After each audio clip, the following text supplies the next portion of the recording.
Les essentiels du sport, dernière intervention ce jeudi avec le retour de Bruno Bézier, le rédacteur en chef de Sud-Ouest, car comme chaque jeudi, ce sont les pages sport qui arrivent. C'est ça, absolument. Vendredi et samedi, voilà les pages sport, absolument dans Sud-Ouest. Pour Sport annoncer bassin le vendredi les matchs. et Sport Gironde le samedi pour annoncer les matchs. Il y en a beaucoup le week-end. Alors justement, on va démarrer par le rugby puisque on en a largement parlé avec Thibaut Estorge avant-hier mardi. Donc le RCBA accueille Marmande. Voilà, et il reste sur une très belle victoire à Florence, le RCBA, il y a une dizaine de jours. Oui, c'était à l'extérieur. Voilà, c'était à l'extérieur en plus. 15 jours. Et ce dimanche, c'est Marmande qui vient à la test en National 2, je rappelle, de rugby. Marmande qui est 8e, le RCBA est 11e, voilà, et avant-dernier pour l'instant.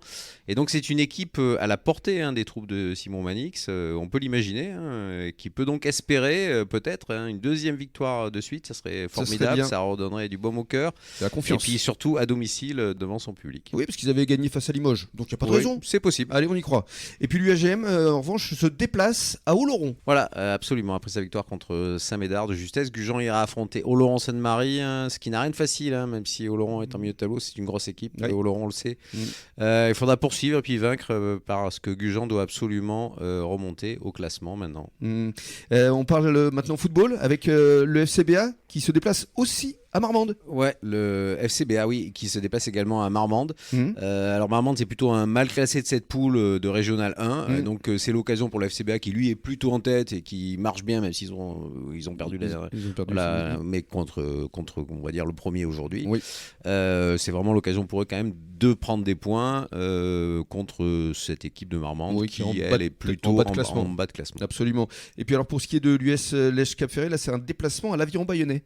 Voilà, alors Lèche Cap Ferré qui doit aussi absolument l'emporter face à Bayonne. Voilà, Lèche qui est en fond de tableau. Et donc victoire impérative contre le 6e, ils sont 6e en fait de cette poule. Et ça ne sera pas un adversaire facile, mais voilà, il faut gagner maintenant parce que sinon ça va être compliqué. Mais oui, et puis surtout il y a le 64e de finale de la Coupe de France qui s'approche. Ce sera le 19 novembre, on le rappelle, face à Châteauroux. Et puis pour conclure, l'équipe de hand, on en a parlé avec Loïc Cambérou qui se déplace à Ézine. Donc un match au goût de revanche pour ce qui est de la Nationale 3 et l'équipe d'Arcachon-la-Teste qui est évidemment leader, comme on le disait hier avec Loïc et avec son effectif. Merci beaucoup Bruno. Merci Rémi. Et on vous souhaite de passer un bon début de soirée dans quelques minutes, le journal des sports.